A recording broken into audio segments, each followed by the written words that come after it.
constitutional review programs that were there.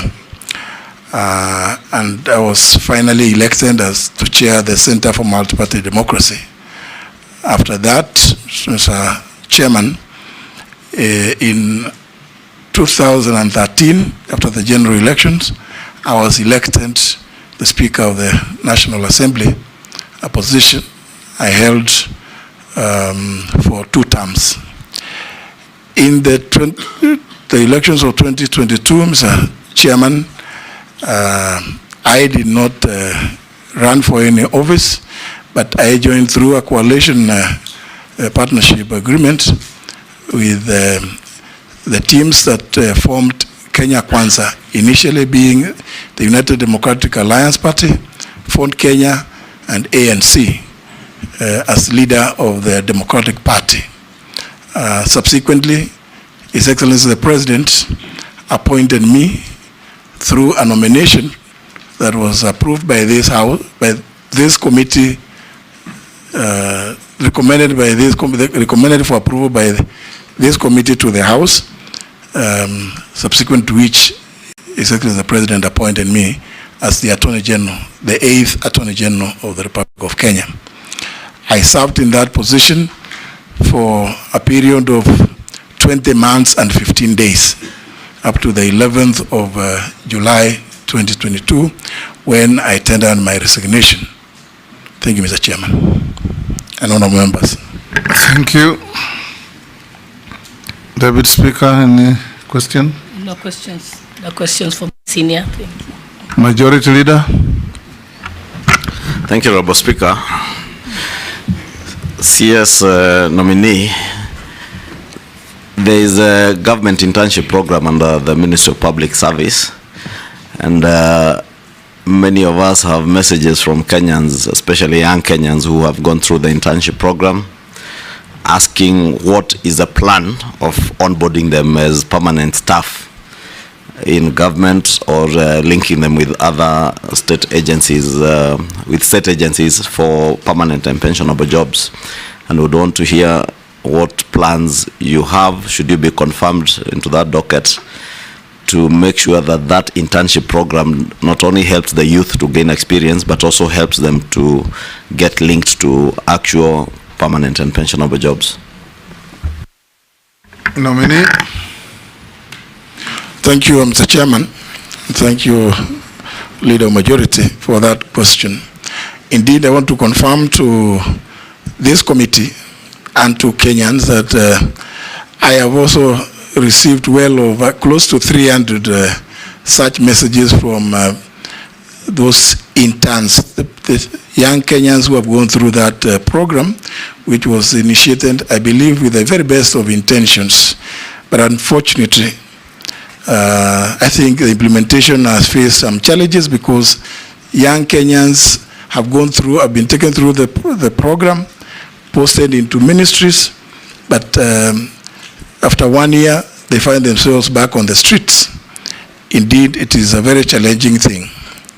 Mr. Chairman, my personal view about this program of internship, before I come to say what I think should be done, is that it should be changed to not just a public service commission internship program. It should actually be a Kenya national internship program, where both government and the private sector become active players.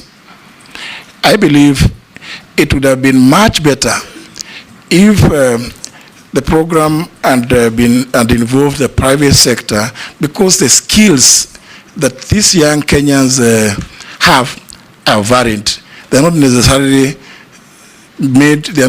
trained to go and work in the public service.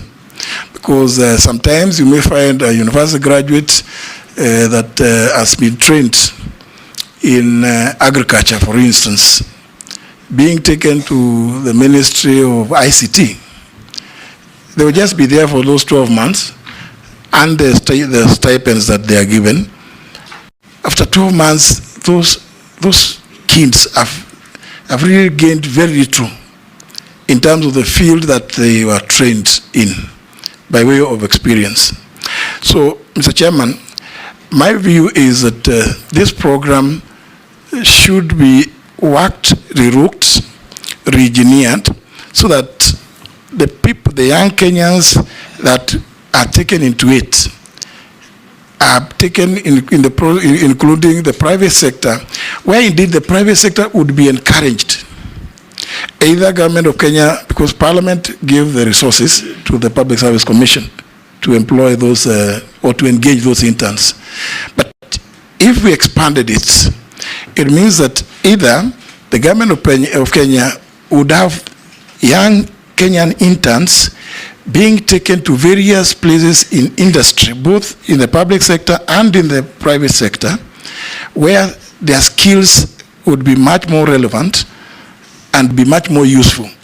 And thereafter, either it can be agreed that government will pay for continue paying their stipends, or in the alternative, those private sector players to whom the interns would be attached would be given some incentives, and indeed perhaps if we did that, we could find that we could actually attract more Kenyan youth in the internship program than the current numbers that we take today.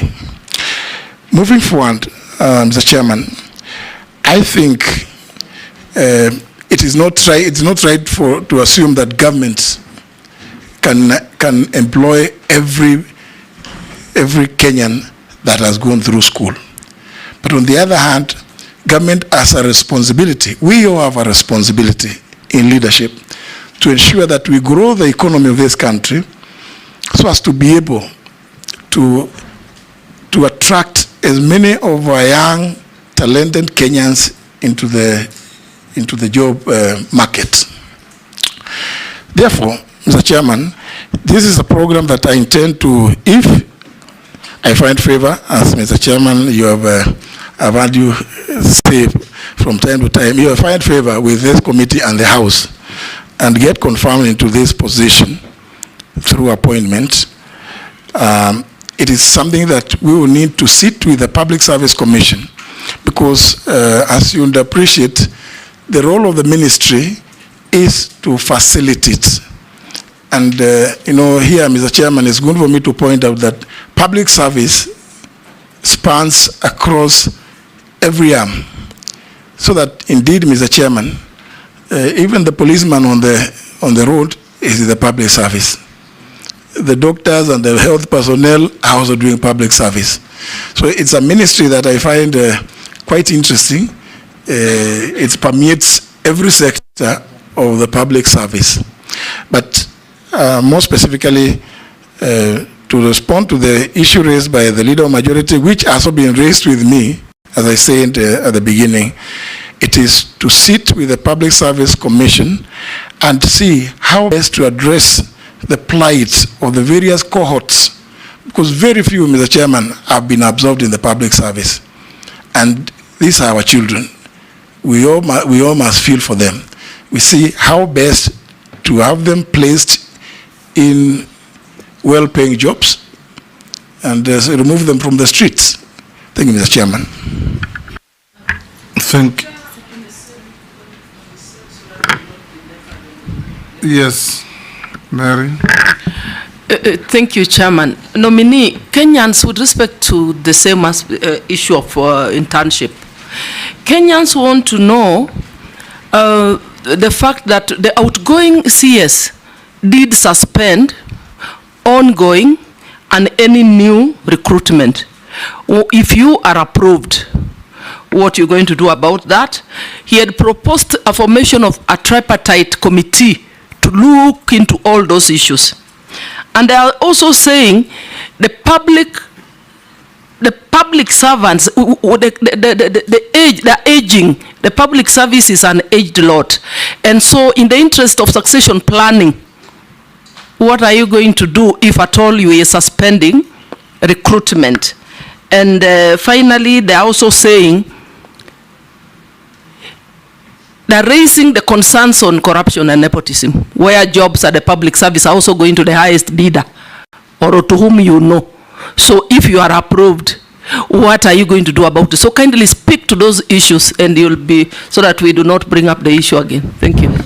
Chairman, this is just a supplementary question. I hope I don't lose my slot later, because I'm very interested in this. We're going to third reading of a bill I have sponsored on the public service internship.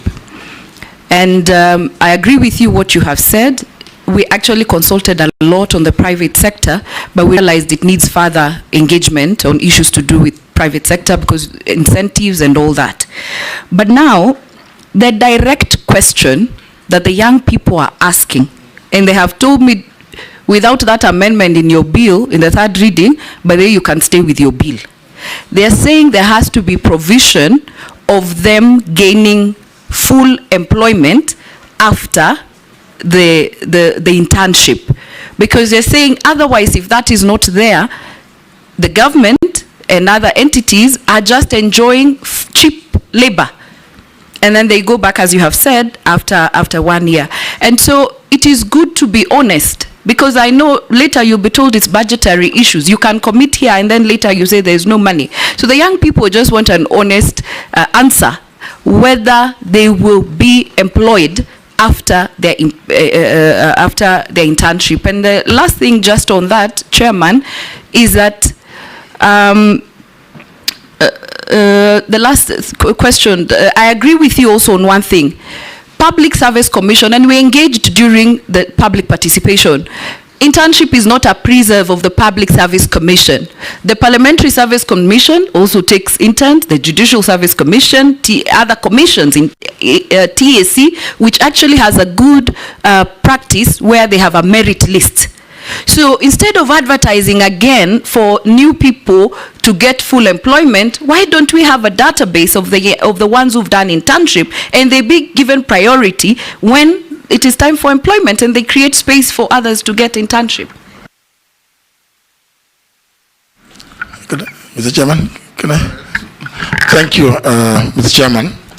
And through you, Mr. Chairman, I want to respond to the issues raised by the member for Teso South, the Honorable Mary Amase, where she raised the issue of a circular. And let me first of all say that I haven't come across any such circular. It was a pronouncement which I think has not been secularized. The issue that I'm aware of is that of course, which every one of us is aware, is the issue of the austerity measures being implemented currently, which have necessitated some temporary or sort of a moratorium on recruitment. It is not that it has been stopped. So it is not, I don't think that it's right for us to say that there's been a circular. There hasn't been any, because I've gone through, it's an issue that I was addressing when I met with the senior staff of the ministry. Mr. Chairman, the issue of aging staff is true, and this also speaks to the question of succession planning. And I think it is right to point to say that something somewhere has gone wrong within the HR department, the human resource area, because it is true, Mr. Chairman, you find and honorable members, you find that some very, very senior people in the public service, the people that deputize, and they are almost exiting the service, but the people deputizing them are so lowly placed. I think that that is a mistake that must be corrected immediately. And it's a matter of having us having to engage properly with the Public Service Commission, because people are all over, but some certain things which I believe maybe we will have occasion to discuss later, the issue of training, on-job training, seems to have taken some back seats. And that is where the problem of aging staff, people wanting to remain without people sufficiently well prepared and trained to take over their positions. I think it is a mistake. It needs to be addressed as soon as possible. The Honorable Mary Master, through you, Mr. Chairman, did raise the issue of corruption in recruitment. Mr. Chairman, this is, I think, a thorn in all areas of, most of the publics in the entire gamut of public service recruitments, because there's a lot of opaqueness. Positions are advertised. When people are long listed, you see names, then they are shortlisted, then you don't know what the processes that happen thereafter. And connected to this, Mr. Chairman, is if you read the Article 232 of the Constitution on the mandate and functions of the Public Service Commission, among others, is to ensure efficiency and effectiveness in the public service. And the other value and principle is the diversity of Kenya. Diversity among regions and communities. It is a value that is embedded in that Article 232. But, Mr. Chairman, you and I will know, sometimes it's very difficult, and we have seen reports that have been published that really show skewed, very skewed situations about how many people, how many civil servants are in which area. And Mr. Chairman, I'm not blowing my trumpet, but I want to tell the country and this committee that while I worked here, we had occasion to, first of all, before making placements, to indicate, first of all, to get to know how many people already are in service and from which counties, so as to ensure that those counties that do not have representation here, even through affirmative action, get the chance to work at this premier institution, national premier institution called Parliament. Mr. Chairman, in addressing this issue, these are some of the practices that I would want to suggest to the Public Service Commission to employ, because every part of Kenya deserves a chance to serve in the public service. Mr. Chairman, I have sympathy with what the Honorable Lesunda, through you, has been told by the young people as she was processing her bill. Mr. Chairman, we must say this without feeling shy about it. It may not be possible for the public service, indeed not just may, it cannot be possible for the public service to employ every Kenyan that goes through the training. But it is the duty of government to ensure that we have policies and programs that make it possible for the economy to absorb those whom we train in our various institutions of higher learning and others. So it's an altruism, and I think I want to agree with the honourable member that I don't want to be visited by, to be haunted by nightmares. If I give a commitment here that we will absorb, the chairman, we may not be able to, but we have to look for ways of ensuring that those that have been taken through the process finally find some placement one way or other. There are various options available. Thank you. Before he moves out of that, Honorable Speaker, would you then, if you may not assure them of placement, but at least priority when opportunities arise, especially now that there has been a pronouncement that those who are above 60 years of age will not have their contracts being renewed or extended? Actually, I had noted the issue of priority, that yes, and I think we must take a lead from what the president said the other day when he was at a passport parade for the NYS recruits, when he suggested to the Kenya Defense Forces and the National Police and other security agencies that please, when you're recruiting, because the people that go through the NYS first of all get a 6 months paramilitary training. So it makes perfect sense that if possible, do about 80% of those. And they come from every corner of the Republic. So even in respect to these interns, I think we should give priority when it comes to absorption to those that have gone through the program. Thank you. Jeanette. Thank you, Mr. Speaker. Mr. Chairman, through the nominee, there are one or two issues is for clearing the air, and one is a question. The ones of clearing the air is you served as Attorney General for the last, let's say, 2 years now, a few months remaining.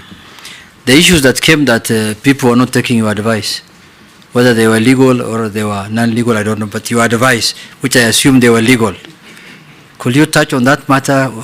And then the other issue is when you were working at the Attorney General. Which people? He was not advising people, he was advising the government. Yeah, I'm saying. So be specific with your question. No, I'm saying there was accusation, there were statements out there saying that your advice was not being taken. There was a statement out there in the public domain that your advice was not being taken. So the advice could be taken by the government people in whichever capacity they are serving. Then secondly, the issue of when you are running the office of the Attorney General, there were issues, I found that one in Parliament, between your office and the Public Service Commission in terms of recruitment of that office. And now you are going to be working with them in terms of policy, you will be in charge. How will you take care of that? Then my last question is, the president, when this uprising happened the other day, one of the statements he issued was that people who have reached the age of 60 years must leave the civil service. But there are people who are 60 now and still working. They have contracts that are running. Now, and that is the way we can bring up the youth into the system when you create space for them. So what do you think you will do if you get favor with this committee and you are appointed? Will you create that space for the youth so that these people who have clocked the age of 80, they should leave, that they leave the civil service? Because they have 60 and not 80. No, I didn't say 80, 60. No, you people, I know why you're saying 80, but I said 60.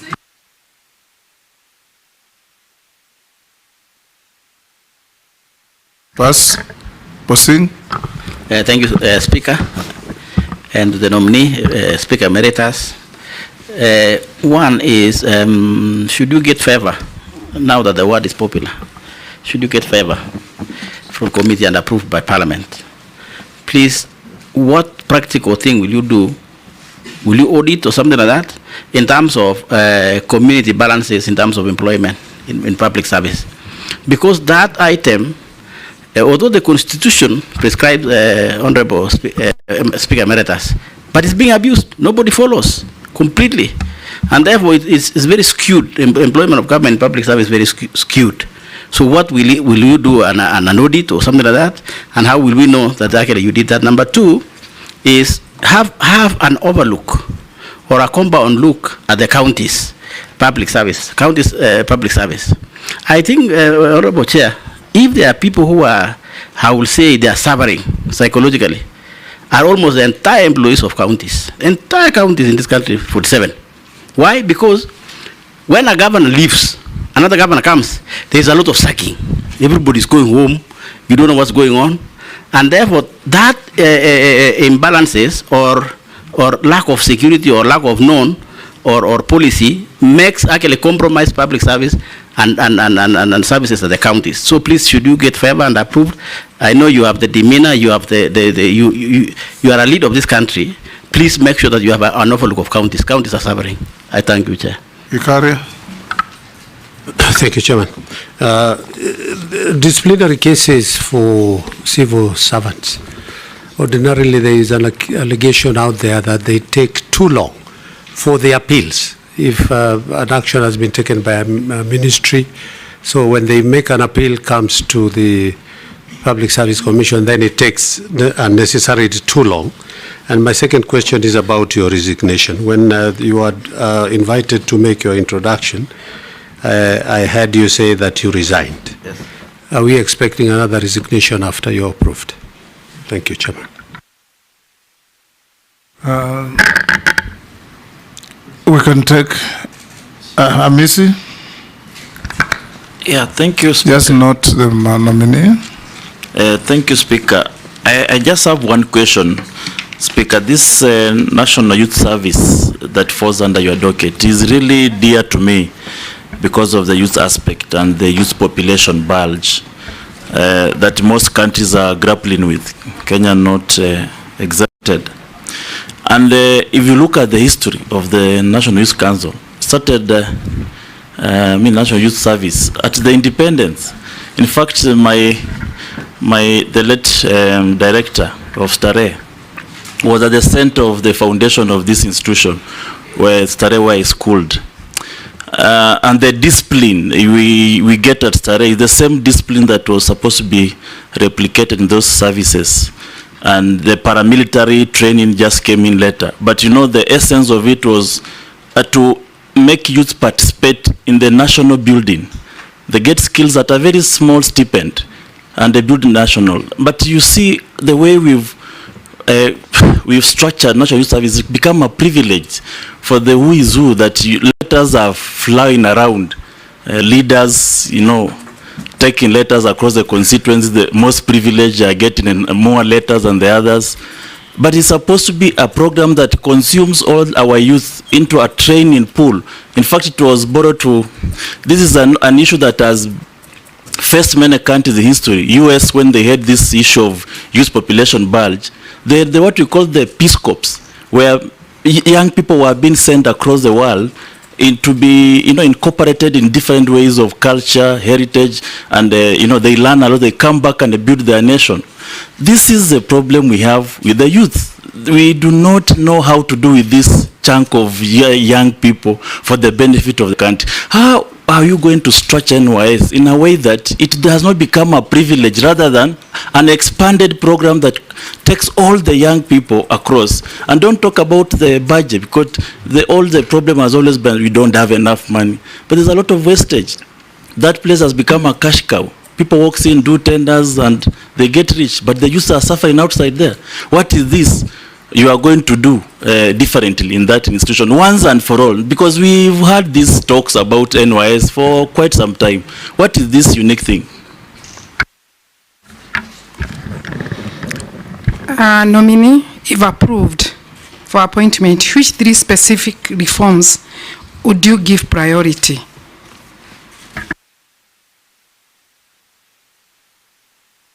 Thank you, Honorable Chairman.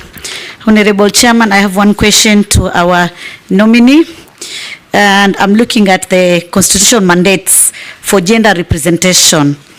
And I just see that women remain underrepresented in public service. Because if you look to most of the sectors in our government, they're being led by men. What specific reforms will you advocate to ensure compliance with these mandates and increase women representation? I think as a country we have some laws, but the problem is implementation, or rather enforcement. I thank you, Honorable Chairman. Can you deal with those? Thank you, Mr. Chairman and honorable members. Well, let me begin with the issues raised by the Honorable Junet, Mr. Chairman. And just say one, I think sometimes our media, and we have to give it to them, are quite innovative. Sometimes how they innovate sometimes can cause you a lot of jitters. If you read the story, if you saw the headline and you read the whole story, you could not relate the two. Because in the middle of the story, inside this, I think on page 2 or page 3 of that newspaper, they went ahead to say that 99.5% of all advisories given by the Office of the Attorney General have been taken and implemented. Perhaps, Mr. Chairman, if it pleases members, I could give an exit report on the performance of that office for the 20 months and 15 days that I was in charge. So that story was not correct. that advisories were not being taken, because the office gives advisories in respect to very, very many issues, international law. In fact, the office gives legal advisory opinions even to the county governments, and I cannot even remember which one was never implemented. If there was anything that may have perhaps not been implemented, could have been maybe the things that we advise ministries, because as perhaps the members will know, the Office of the Attorney General is signatory to every cabinet memo that is generated by every ministry. And on occasions, we've had to return very many memos to the various ministries, and I've had to issue a circular to all ministries telling them, because they always insist that the AGs always gives them state council to sit in the ministries. So we asked them, what are those state councils doing? Because they will bring requests which are so raw. So maybe those are the only ones that they can, maybe somebody could say, those may not have been taken, because there are some ministries, some cabinet secretaries who would always argue that they think the Office of the Attorney General is the mortuary where their proposals die. But they die, they never used to die there. We would always return the half dead and the corpses to them to go and bury in their respective ministries. So maybe only to that extent. Otherwise, I must say, we had I've had a very, very exciting period at the State Law Office.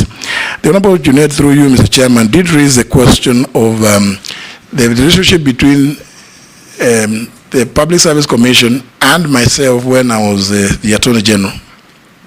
Mr. Speaker, Chairman, the relationship I had and the proposals that I put through, and I must, Mr. Chairman, through you, thank the National Assembly for, and through the Chairman of the Justice and Legal Affairs Committee for agreeing with my proposals, Mr. Chairman, that there was need for the office to be given the autonomy it required to recruit its own personnel.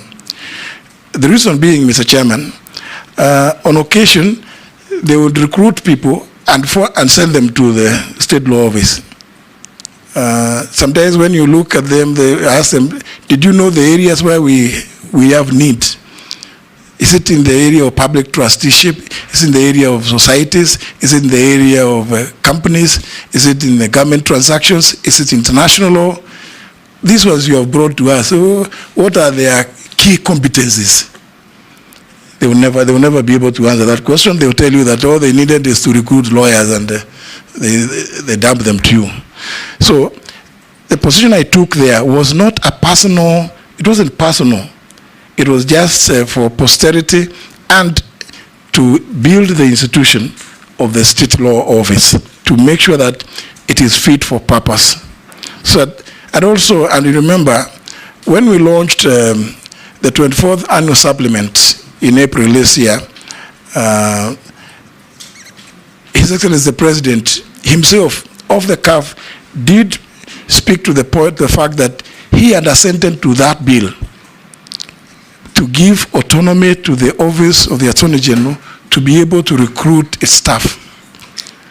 And we were speaking about that in the context of the fact that we were launching the 24th annual supplement after the 23rd one had been launched in 1995. So, and His Excellency the President did see the merit in the proposals that I had made. And since, again, Mr. Chairman, the House did agree with me, and I really must remain eternally grateful to the House. The matter ended there. It was nothing personal. It was not to give me a job. It was to ensure that that office becomes what it is supposed to be, the biggest and the best law firm for the public in Kenya. And I hope that, and I'm happy, Mr. Chairman, that I've seen the nominee is a person, again, who began a working career at the state law office and has been the secretary to the advisory board at the ODPP, which is the same thing that you as a house gave me, the advisory board. That's what we were looking for.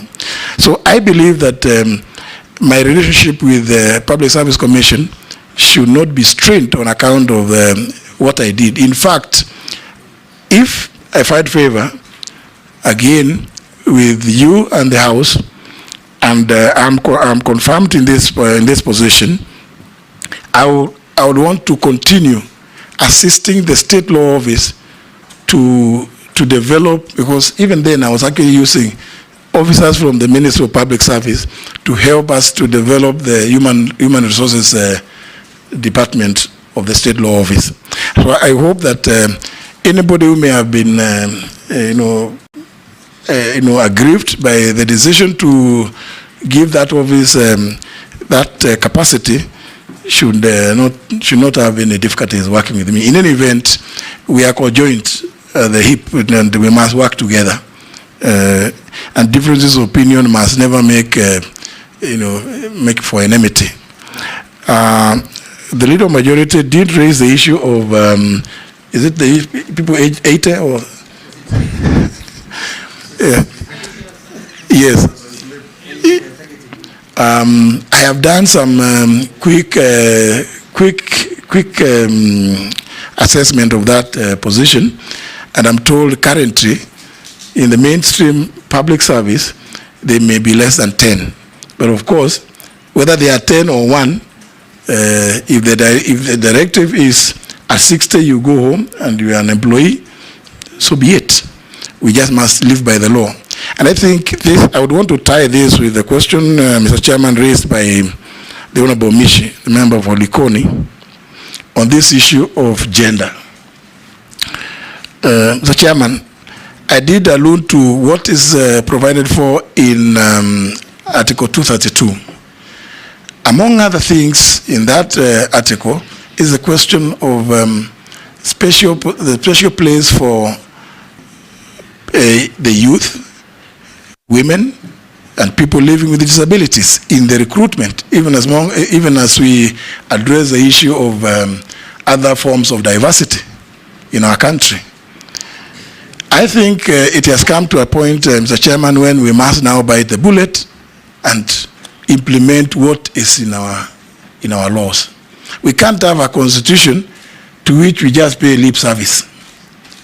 I think it's unfortunately for me, Mr. Chairman, I like taking, once I take a position, I like being held to account on the basis of the position that I take, because we just have to implement the constitution. You in Parliament are doing your very best to try and live by that constitution. So everybody else in the public service should also be held accountable.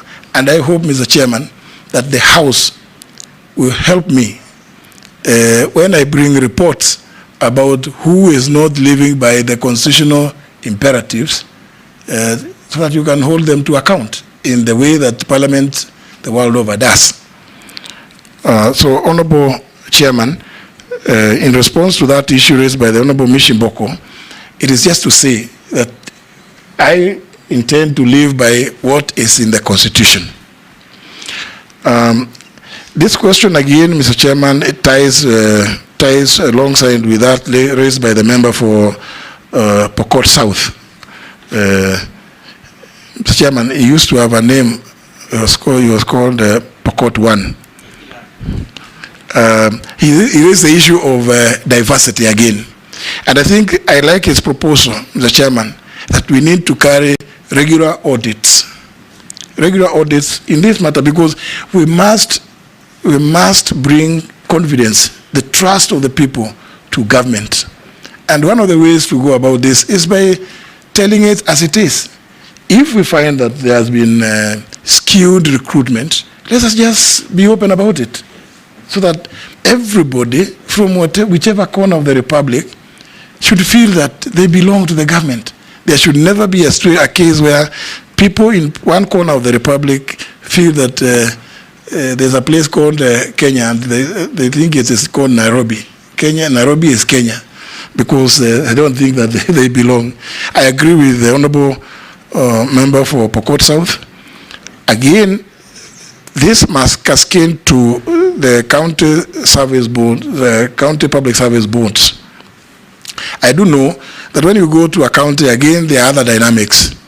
But the responsibility that has been assigned to the Ministry of Public Service is to come up with policies that advise county governments with respect to matters of public service.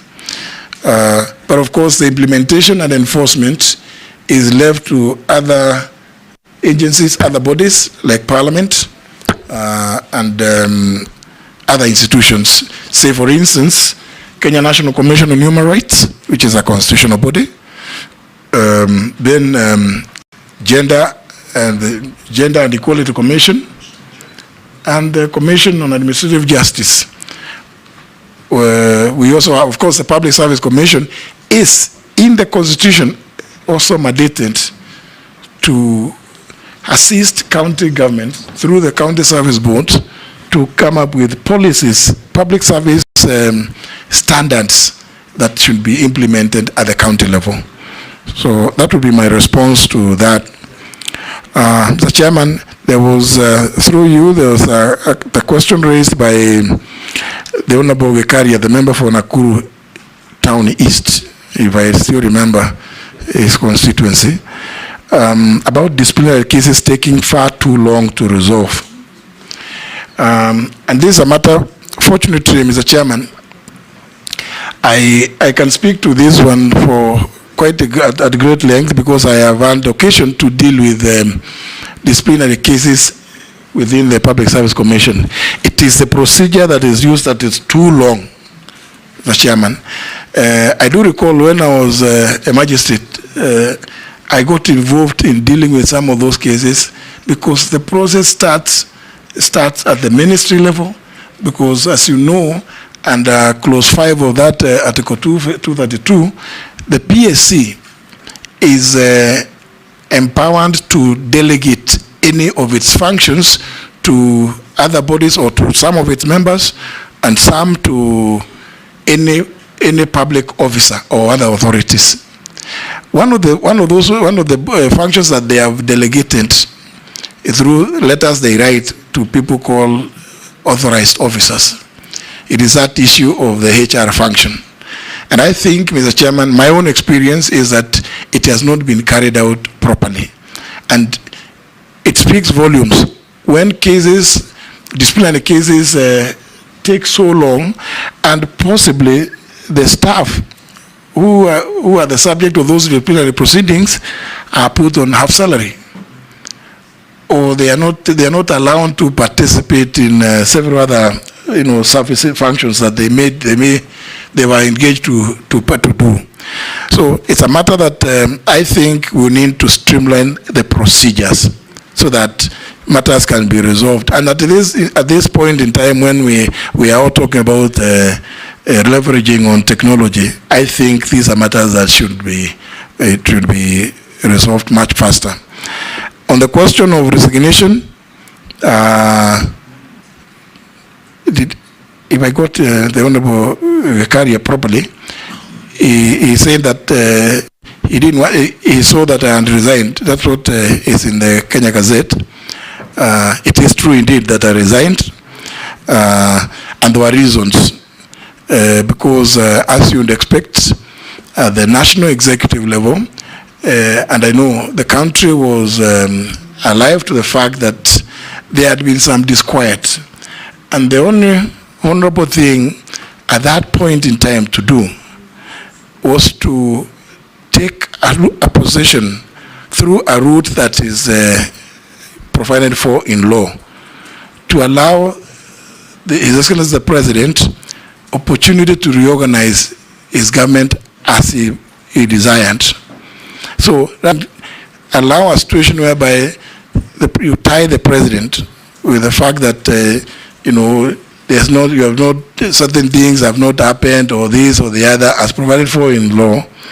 I took the the option of assisting the president to make the decision to do the alignment. Honorable Chairman, there are two other areas. Well, the issue raised by the Honorable Caleb Amisi about the NYS, and he did give examples about the American Peace Corps. I think those are very positive remarks and comments. But I want to add that yes, Honorable Caleb Amisi did mention the issue of discipline, Mr. Chairman, and it is not without foundation, because the 6 months paramilitary training obviously equips the trainees with certain patriotic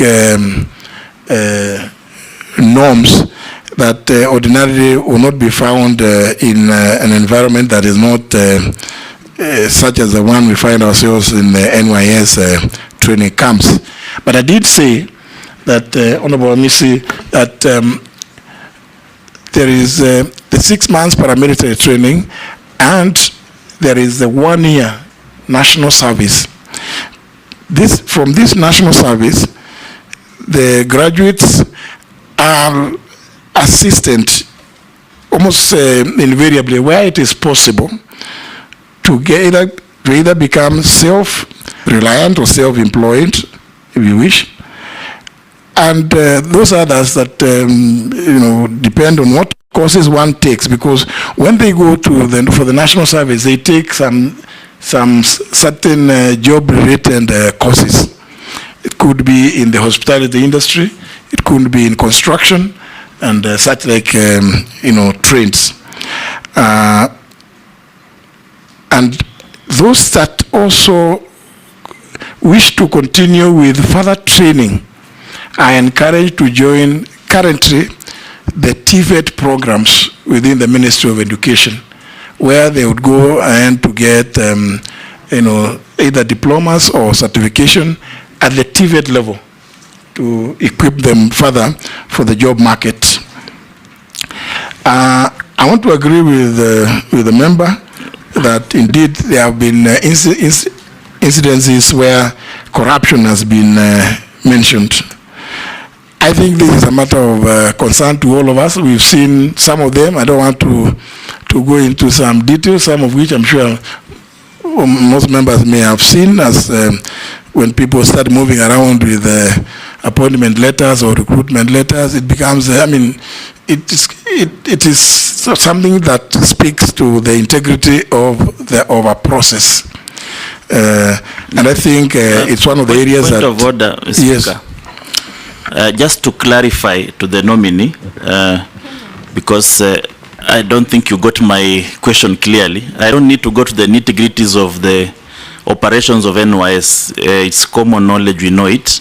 My question was that this good program that has undergone a lot of mutations, that's why there is now the paramilitary being introduced.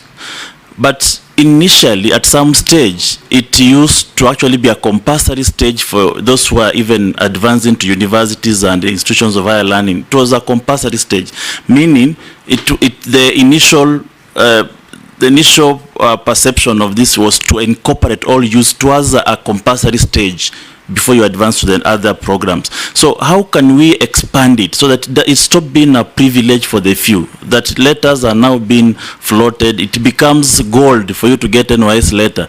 How can you expand that program more or less the way it was? That's the question.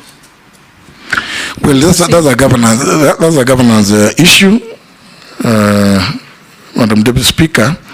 It just speaks to lack of order, and lack of discipline, because it shouldn't happen that way. But we do know that it has happened, and it does happen. But of course, the corruption that you mentioned about, other than this one of recruitment, this can be addressed, because we just have to be everybody to play their part. There are those of us who will be charged, and in this case, Parliament with oversight. And I must say that recently I watched some debate at which the House properly express itself with regard to some of these processes that have been happening.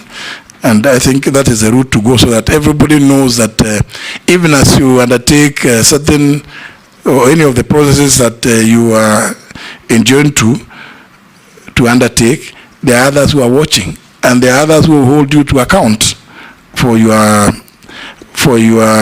actions.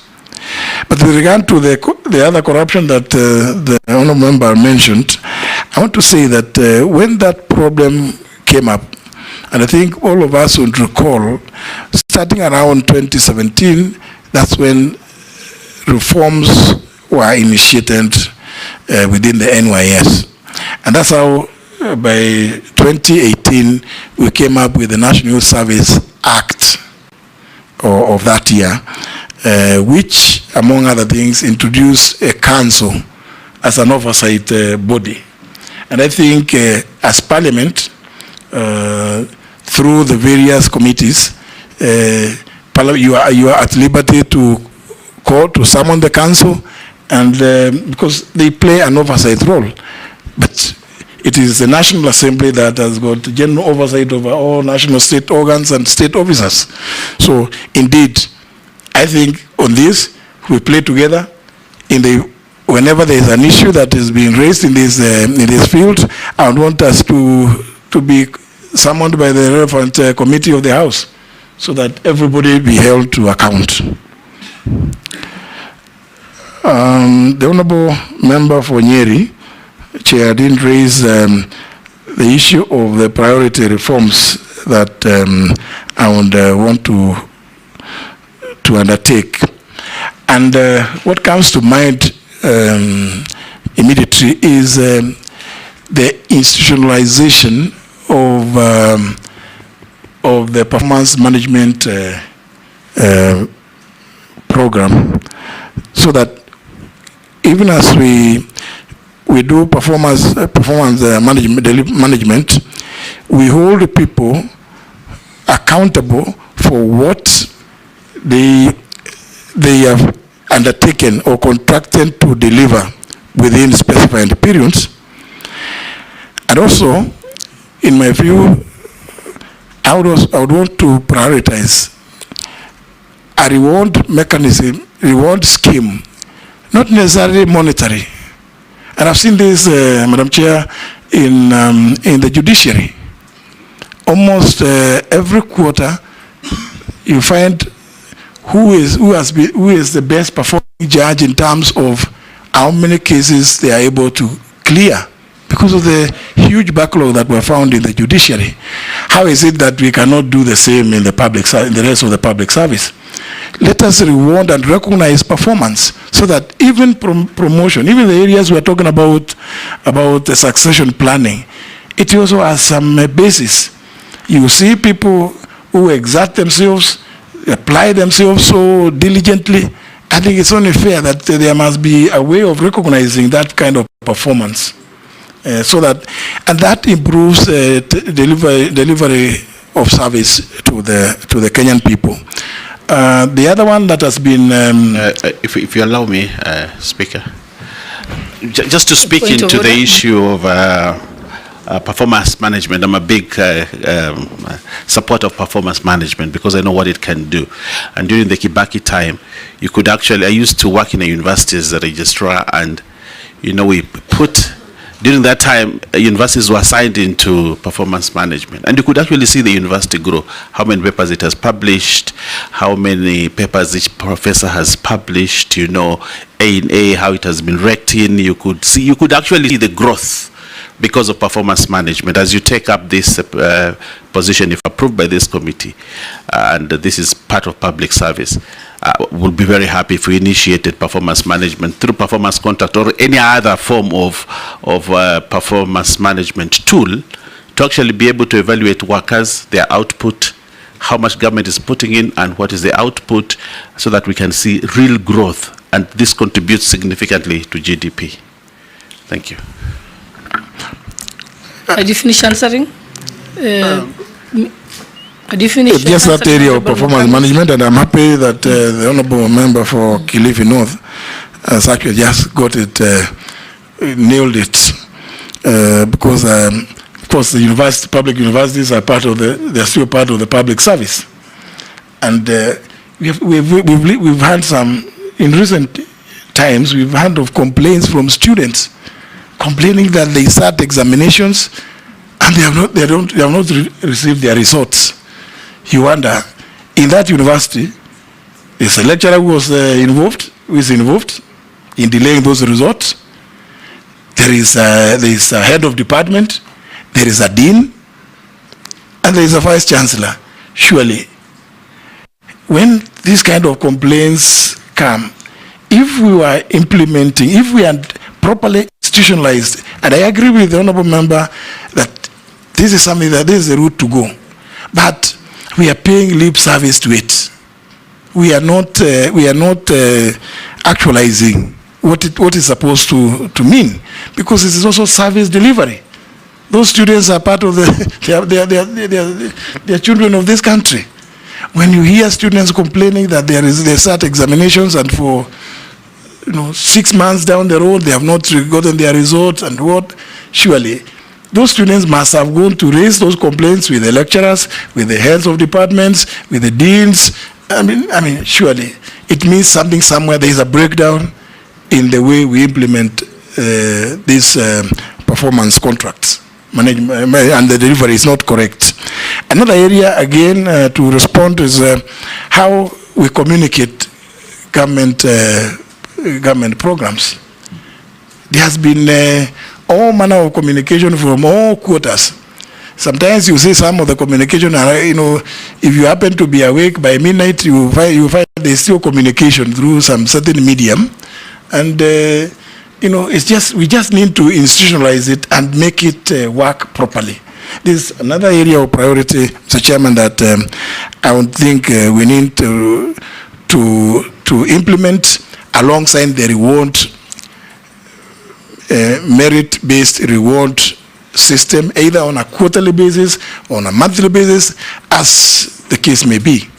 We must recognize industry and merit in the delivery of public services. I think that may be all. I'm told you've done all that cohort. Sharia, anything? Mr. Speaker, if you allow me, I have a question from a constituent. Thank you. Mheshimiwa Justin B. Muturi, the question goes, despite the clear guidelines outlined in the scheme of service, there has been a noticeable trend of officers remaining in the same job group for extended periods. This stagnation not only demotivates employees, but also hampers overall efficiency and progression within the public service. How do you plan to address and rectify this issue to ensure compliance with the scheme of service and promote a more dynamic and motivated workforce? Thank you. Chairman, I have one simple question. I have one, just one which is pressing. It is on the abolition of permanent and pensionable terms in the public service. Do you support or not? What are the advantages and disadvantages?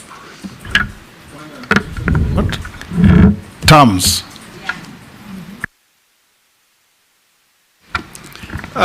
Thank you, Speaker. Mine really is not a question. I just want to comment. Speaker Emeritus, I think you are lucky that you have worked in government, the judiciary, in legislature, now in the executive. You have a good feel of what a government is, what the people are.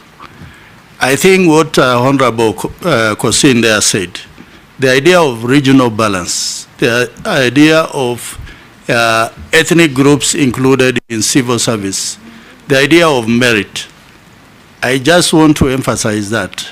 I think as you go around, it is important to look at not just the entry level, even at the middle and the top. You look at the speaker, the deputy speaker, and the clerk. That is the sort of Kenya we want to see. Thank you, Honorable Speaker. Point of order. Small one, Speaker. Because you are mentioned, it becomes a point of order. Under your guidance, Speaker. Okay. Under your guidance, and thank you for indulgence. You know, and I want to encourage the nominee, Honorable Speaker, that he should start from, in this audit which he mentioned. If confirmed. If confirmed. Yes. He should start from National Treasury. Because National Treasury is where the national cake is divided. And if they skewed things there, then the national cake is skewed. Thank you, Chairman. Chairman, I had not asked a question. Those who have not asked questions. I hadn't asked. That time it was a supplementary, but because I was going to get an opportunity, I just want to add a rider to, because that is what I was going to say on what Honorable Russell has said. To the nominee, if you get an opportunity, please. Kenyans want to feel to be part of Kenya. And the only way is through inclusivity, fairness, and what is just. And it is enshrined in our constitution. And you have said you will follow the constitution. Kenyans do not want to see an advert of a senior position which is being filled, and they almost know it is for who, it is even tailor-made for who, and for which community. If a certain person exits public service, and he or she is from a certain community, it is almost certain they have to be replaced by someone from the same community. Let us have fairness and encourage merit. That is all I wanted to say. A good comment. Mule, you pass? Just a comment, and to the nominee, Mr. Speaker Muturi. Do you think we, as a government, we have a mechanism to monitor the efficiency, apart from the performance contracting of civil servant, to monitor efficiency and to increase transparency in government departments using electronic systems? Good. Nominee take Naisula's comment positively. So it's not a question. So was Russell's. Sir George, let me just ask this on behalf of a member of the public, so that I'm not accused of not having done it. Kenyan youth under the PSC internship program under cohort 6. Kindly, with regards to budgeting, do ask the nominee for PSC, citing an example in State Department of TVETs, that they are hiring 1,300 trainers under PNP terms, yet they have not included not even the currently active interns in all the TVETs countrywide, from Mombasa to Turkana, who are only 126 of them vetted, trained, qualified, which begs the question, to whom do these vacancies and jobs belong? Even the already qualified interns currently working in those TVETs do not qualify to be considered etc. That's the kind of sentiments we are getting from this, because no wonder they are saying the nasty things they're saying about occupying us. Thank you, Mr. Speaker. Honorable Justin Muturi, in February I passed my bill, which is waiting. It has already been debated. It is the Public Service Values and Principles Amendment Bill 2022. It's passed through the National Assembly, passed through the Senate with some amendments, and we are going to look at, the committee will look at it. What it's mentioning, what Honorable Naisula has talked about, fairness in county, which county do you come from, and residents and all that. And when I did that, many universities, not just county assemblies, what Honorable Posing is talking, many universities, 70% of the staff are from the communities where it is based. But that is just for information for you. For county assemblies and county government workers, we've got, for the national government, public service has got 17 job groups. But for the county governments, there are 21 job groups. So there is, it's not at par. So would you consider to abolish, I don't know if it is possible, to abolish the county public service boards and have it or upgrade them to what is at the national level? Because the salary increments are not there. Under what law do you do that? That's why I said if it is you in the law. can actually do it by amending the County Governments Act. You, okay, not him. That one I will get. Yes. The other thing, would you check if because they don't have a service scheme for the county government workers? Is it possible, or that one even has to be done through Parliament? I don't know. So, nominee. Mr. Chairman, if I was to respond to the last one by the Honorable Dawood, again, it's a function. That particular area with the counties is a function given to the Public Service Commission under Article 234, one of their functions. They're supposed to come up with standards, operating standards, which and you know, if we put them in law, national legislation will take precedence over what else they have down at the counties. So it's quite. I'm happy that you've actually processed your bill and you're putting those principles. Mr. Chairman, I was going to agree with the Honorable Dawood about these many job groups at the counties, because very many. Sometimes I came across an officer, some old man who was employed in my county, and he was said to be an environment officer.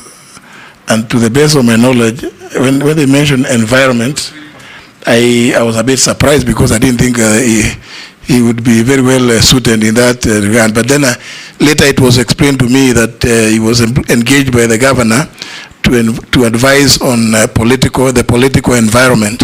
So, so there are many job groups, and so it's one of those things. I think working in collaboration with the Public Service Commission, I think, because we have a duty, we serve the same people. We have a duty also to advise the counties that certain things just don't make sense. And the resources that are devolved every year are not just for purposes of recurrent expenditure. And I like the current trend that both Parliament and the national government have taken, that please dedicate not less than 30% of those resources to address issues of development. I think it's a good thing. The Chairman, going to the question raised by the member for Balambala, the Honorable Shurie, about the stagnation of people in one job group. It is one of those things that must be seen as, one can say that maybe somebody has slept on the job, because why are you stagnating somebody? And this is the reason why I'm saying there is need for us to introduce some monthly or quarterly reward system. And if we do that, something like that, we will see who it is that is stagnating. But I think the Public Service Commission, unfortunately, Mr. Chairman, have to, if you confirm me and the House approves, I would have to work with the Public Service Commission, and I have no problem about that, because I believe that what we will be proposing are ideas that would help in the service delivery to the people of Kenya.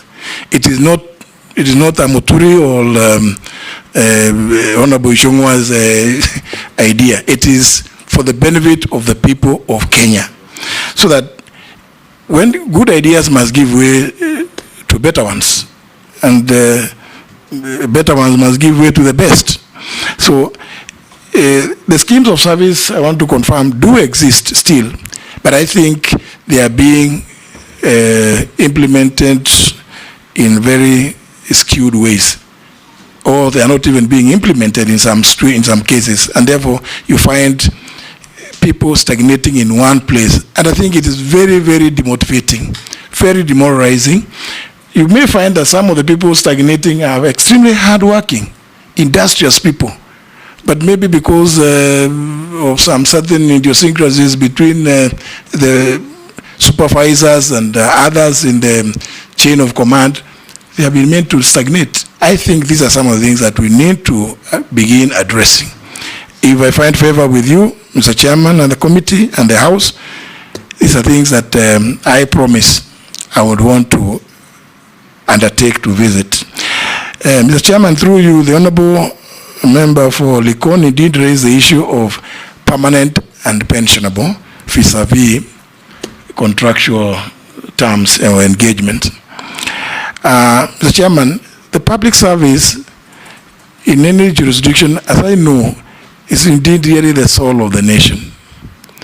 And I think I say this because you look at certain jurisdictions, Italy stays for sometimes up to 6 months without a government.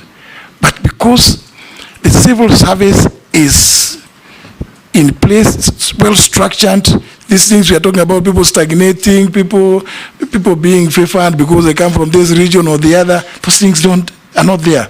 That's why the civil service in a country like Italy, indeed, Mr. Chairman, even Britain, sometimes they change prime ministers 1 month, 2 months. Time they changed 3 in 6 months. Yes, but those countries are held together. Delivery of service is done because there is an efficient and effective mechanism by the public service of those countries. Same can be said about countries like Israel. Therefore, there is merit also in the question in having people on permanent and pensionable basis, while at the same time there exists merit at certain levels. I mean, Mr. Chairman, I would find it very, very punishing to engage a tea girl on contract terms or sweepers. You would be changing them so many times. I think some of them or clerical officers, but at certain levels, senior levels, there is merit also in having people on contract terms. In any event, members of parliament are at a very high level in society, and they are on contract. They are on 5-year contracts. So why should it not be that at certain levels, we also engage some of those people on contracts? I mean, for me, I think we can have a fused system where we appreciate that at certain level, P&P has its own place. And then at certain other levels, contractual engagement of public servants would have some benefits. That would be my reaction to that issue. Thank you, Honorable Russell, Honorable Kosing, through you, Mr. Chairman. These were comments to encourage, and I take it in my strength. I think, it has been said that we must begin by addressing the National Treasury, and I think the Honorable Member has a point, Mr. Chairman, because we have read stories about what is called budgeted corruption. By the time documents are delivered to the House, so much has been done, so much has been planned for. Sometimes when you try to read through those documents and you are told maintenance of plant and equipment maintenance, you ask which equipments are these, Sometimes you don't know which is which. And the same would go to how we recruit people also. Mr. Chairman, I want to give this committee some real example where 11 drivers were recruited and posted to the state law office. Only 4 of them had an idea how to drive. And they were on salary. So he said, what, did you make a mistake? I thought this could only do sweeping or some other menial jobs in the office. But no, they are employed as drivers. Mr. Chairman, I have some examples which make me feel very passionate about actually, if the House approves me, want to go to this docket, because there are too many things, too many glaring things that need to be addressed. Well, the Honorable Member for Matungulu did raise the issue of the monitoring mechanism available in the implementation of various programs in the public service, particularly even performance management. This is one area that requires very close attention because, as I said earlier, Mr. Chairman, because Public Service Commission, in excess of the powers given to it in 234 clause 5 to delegate. Once they delegate, and you know, Public Service Commission is only one small commission here in Nairobi. It is not in Turkana, it is not in Embu, it's not in Bungoma, it's not in Narok. It's just here in Nairobi. So once they have delegated, I think the follow-up mechanism on what happens to those people whom they delegate their functions has been lacking. And I think, Mr. Chairman, if, as you said, I find favor with yourselves, I would still want to work with Parliament. If I find favor, I would still want to work with Parliament because I think it is in Parliament where things can move.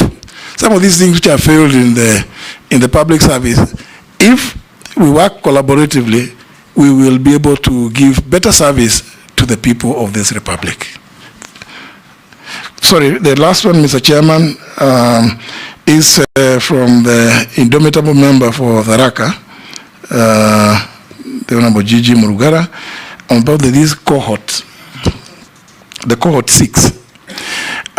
There isn't much that I would want to add to save what I said when the leader of majority raised this issue, and we have had some quite big conversation, because it can only be looked at holistically. What I can promise is I would want to engage with the Public Service Commission on this issue, because we must find some solution to what we do with these children. They are young men and women of this country, full of energy, full of ideas, well-trained, but we have given them some little hope that, well, and that's the expectation of every Kenyan. You take them as interns, and Mr. Chairman, you and I and several other members I can see here would actually agree with me when I say that this program needs to be rethought. You need to think about it afresh. Because, Mr. Chairman, young lawyers, when they leave the law school and they go for internship, they don't just go to the judiciary or come to Parliament or come to the state law office alone. They go to firms of senior lawyers, and even in the private sector, they do their internships there. But you know, this one, the way we crafted it, the way we coined it, we just put it for the public service. And that's the reason, I believe, why it is giving us this problem. And forever, we must continue thinking about how best to address this challenge of these interns. Never forgetting, Mr. Chairman, that the proposal this year was that I think we take about 20,000. I don't know if we go that route without, first of all, re-engineering this program. We are just going to create more anger in many more Kenyans. And no wonder, Mr. Chairman, then the next thing, they will be saying they want to angukan with everything. There's something is talking about anguka. They could easily say anguka nayo. This time they will anguka na wewe. If you are approved. So, Mr. Chairman, I just think that we need to think through this process collaboratively and involving many more stakeholders than just people at the Public Service Commission. As I've said, it is a small commission of nine commissioners. What the kind of staff they have? They are not outside Nairobi. So surely, I think they don't even have they have not had the capacity to go around the country to see what other areas of our economy we could think of people interning in. Thank you, Mr. Chairman. Everybody has had a go. You have not asked my question. You did. It was just a supplementary. It's a question nonetheless. Supplementary on intervention. Just one, it's a comment. Actually, it's not a question from the public. Nominee, there is a Kenyan who is saying that the period between advertising for the jobs, interview and onboarding by Public Service Commission is too long. That if you are successful, look into it. Another one is saying to quickly ease the pressure on unemployment, there are 30,000 Kenyans expected to retire, public servants. If you could quickly replace them once they retire. And the last one says, what plans do you have for thousands of support staff in Kenya secondary schools who are earning as low as 5,000? Is it possible for you to absorb them in Public Service Commission? And as I conclude, probably in your first cabinet meeting, could you table a paper proposing for kazi kwa vijana? You can look for this money from some development partner or whoever, and this ease the pressure on unemployment. Thank you. Yes, nominee. Thank you, Mr. Chairman. And you know, she said there were comments. So she talked about, but Mr. Chairman, the Honorable Member for Teso South has raised a very important issue about those people working in schools. It just shows that if the question is directed at me, then that Kenyan actually appreciates public service is not just here in Nairobi. So if I find favor again, Mr. Chairman, then the Kenyans know that they will find me even in those schools, because those head teachers, those they called principals, are your agents. They are my agents, because they are also employing Kenyans in public. In public. So, and of course, Mr. Chairman, as I wind down on this, if you walk through into any government office, including police stations, you find very well written service charters. But you know, they are just there in on the wall. You'll go, you find somebody even in hospitals, public hospitals, very nice service charters, vision, mission. It's just like as you drive past Nyayo House. This is a corruption-free zone. I said, oh, this signboard is misplaced. Even at your house. And then others, you see, no smoking zone. Then you have to find the people who are there. So I think, Mr. Chairman, public service cuts across so many sectors, and I'm happy the member for Teso South has raised this issue about people working in schools. Indeed, all those people are managers. They are people who are supposed to help us, because even when they mess in those schools, it is the government, and usually it is the national government that takes the flak. Mm-hmm. So, and you know, you go to a police station, a citizen is reporting an issue. The way they are addressed, they start cussing why they made the decision to go into the police station. Surely, is it not possible that in the 21st century we can offer public service with a smile? Please, the person who has come to a police station, surely, he is not a mad person. They know the power that that you have. They know you have guns. They have come for help, for service. Mr. Chairman, I would just want to say that if again I find favor, yes, watch this space. Good. You know, if in that messaging, for a long time, almost 10 years, at the Ministry of Health, there was a big sign there. This is, cigarette smoking is not permitted on these premises. And there's a Kenyan who used to go and stand next to it and smoke bangi, because it's not a cigarette. You know, tell them also to do their messaging properly, you know. Now, we have come to a near end. I have a few issues from the public. Some of them you have already dealt with. But since the public is watching, we have a duty to pass on to you. Why is the PSC employing UHC staff on contract terms and paying them only half of their salary, even though their pay slip shows a low salary for the work they do? This question was also put to Alfred Mutua, isn't it? This goes against the constitutional principle of equal pay for equal work. Will they compensate for the underemployment? Please ask Honorable Muturi the fate of 46,000 JSS interns. They were employed as interns last year and haven't yet been confirmed.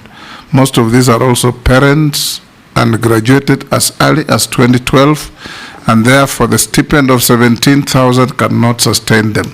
Some interns have ended up being depressed. Please give a way forward for them. There are some public servants who stagnated for more than 10 years. How are you going to help them if appointed? I think you asked this. Please ask Honorable Muturi for his views on the current state of mental health among public servants and the plans he has in place to address. I think that you should speak to. What plans does he have, if appointed, to ensure that the staff morale across public servants is improved? While serving as chairman of the Parliamentary Service Commission, the commission had attempted to usurp the role of the SRC by purporting to adjust the salary of members of parliament. Does he still hold the same view? Does he think SRC oversteps into the mandate of other constitutional commissions such as PSC, TSC? Let him explain the nexus between his role as CS for public service and SRC.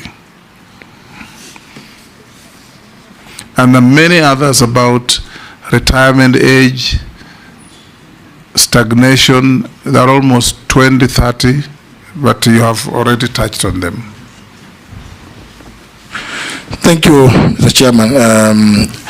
If I start with the one of the universal, is it UHC? Yes, universal health coverage. Yes, okay. Staff being employed by the PSC. Well, Mr. Chairman, as I've already demonstrated, it's really the function of the PSC. It is their function to employ. But of course, we being policy advisors, we will be in a position. We will be, if we find favor, in a position to have a sit down with the PSC to find out what why there are those disparities. As they say, some people are getting being employed better than, or being paid better than others, yet they did the same job. Mr. Chairman, on this issue of the JSS, even as much as it's not a matter that I have addressed my mind to, but as I say what I've been reading, given the fact that it's a matter that belongs to the Ministry of Education, it's an issue that, because of the role that the ministry plays, if I find favor, I would want to have a sitting with the Ministry of Education and the TSC. But more importantly, Mr. Chairman, I think it is important to put a mechanism in which, like you said, some are saying they graduated as early as 2012. I think we need to have a transparent mechanism that of showing when you are recruiting, surely you trained somebody as a teacher, they graduated more than 10 years ago, and you're employing another one who just graduated last year. They have not even, and that is happening, Mr. Chairman. I want to confirm. I know it does happen. I think we need to have a transparent mechanism of ensuring that there is the fairness that we have been talking about, and that is what is required of us. Mr. Chairman, that also want to speak to the issue of stagnation. I had already spoken about it, that we need to revisit the issue of the service schemes, the schemes of service, sorry. Mr. Chairman, there is already a cabinet paper which I found under preparation to address the issue of wellness and the whole area of wellness in the place of work for public servants. And, you know, if again I find favor, I intend to push it through. Mr. Chairman, I think it is maybe the Kenyan who asked this question that PAC attempting to increase or adjust the salaries of members of parliament during my tenure as a chairman of PSC. This is without foundation. Parliament never did that, and I know, Mr. Chairman, is because many Kenyans confuse several issues. When members raise the issue of mileage claims, people out there say, oh, they are increasing their salaries. When members raise the issue of sitting allowance, some people out there would say members are increasing their salary. We are so clear that the mandate to regularly review and set the salaries and remuneration of state officers is a function exclusively under Article 230 reserved to the Salaries and Remuneration Commission. So it's not possible that we ever did anything like that. I'm sure maybe that is a bit of misinformation. The same would apply the issue about the CS for Public Service Commission vis-a-vis the SRC. We know the clear, delineation between what the SRC is supposed to do with regard to advising on the salaries and remuneration of people serving in the public service who are not state officers. So again, there can be no area of overlap or confusion between the CS for public service and the SRC. Mr. Chairman, thank you. The very last, the issue of civil servants with fake documents or fake certificates. If you find favor, what are you planning to do to eradicate fraud in public employment?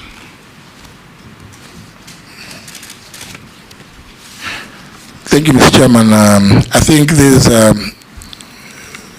is a matter that I think I've seen already some reports that indicate that there were a number of public servants who are found to have secured employment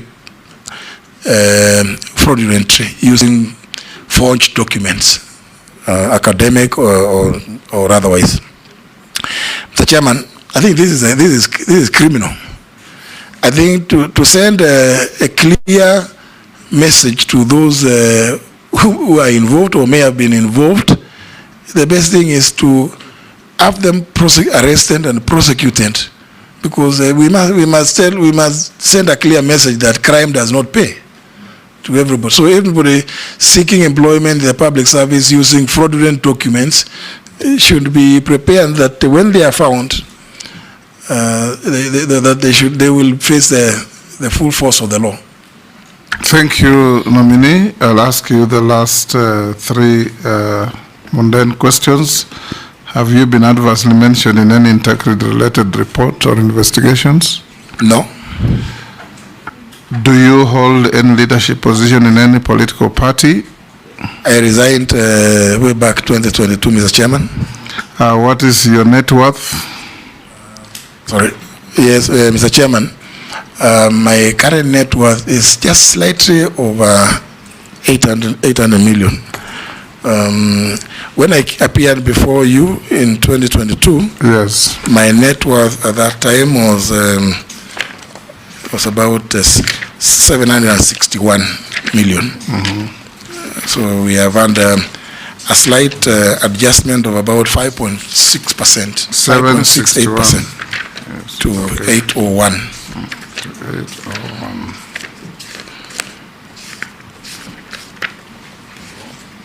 That is 761 to 801. To 801. Yeah. 761 to 801. Yeah. Speaker. Yes. Yes.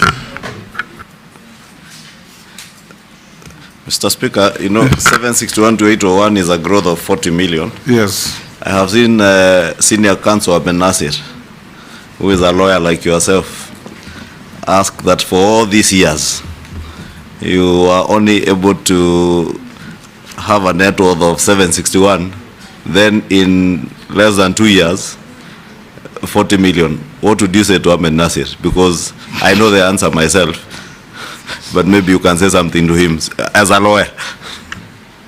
No, because I haven't been practicing, I cannot even answer it in that regard. But of course, we began in very, very junior levels in the public service. Do you know how much you were earning? 2,400. Yes. You remember? Yes. That was our take home. Yes. We were appointed on the same day. We were as appointed on the same day with the chairman. And yes. As magistrates, and you know, that's what we used to take home. So when somebody looks at the length of time that we've worked, part of it, and I did indicate that I put in a cool slightly over 15 years when we're earning those kind of meager salaries. So, well, for me, I think, Mr. Chairman, it's just to show that I've been a very modest civil servant or public servant. Chair, maybe yes. What I wanted my former speaker to tell the senior counsel, Ahmed Nasir, that even with your 2,200 salary then, a property you bought in Kanyuambora then at maybe 12,000 is today worth close to 60 million shillings. There's time value for money and values keep changing. Even this is just adjustment, most of it is just adjustment in valuation of some small property that I have in the village. And some little bit of farming activities that I do. Okay, Speaker Emeritus and nominee, we are done with you. We have checked your documents and found them to be in order, corresponding with what we have.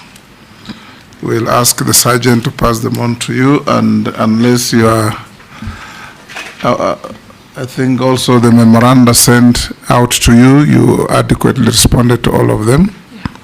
So unless you are otherwise lawfully held, you are discharged to go to your other duties. And face the mountain and pray to find favor.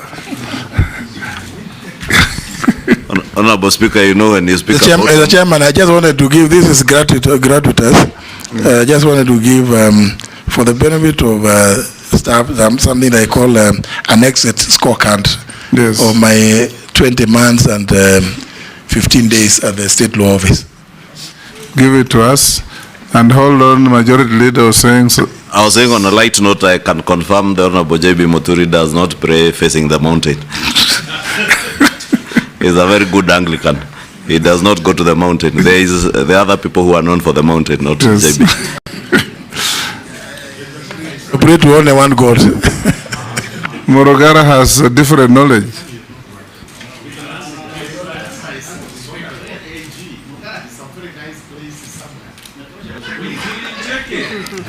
Your private life is not in audit, you may leave.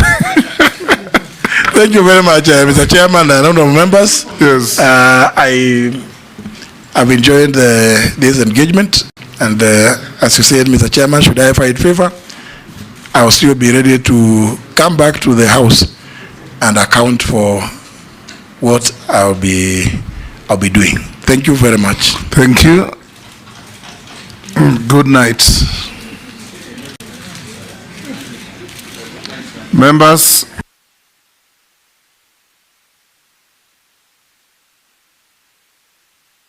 the clerk needs 10 minutes to change files. So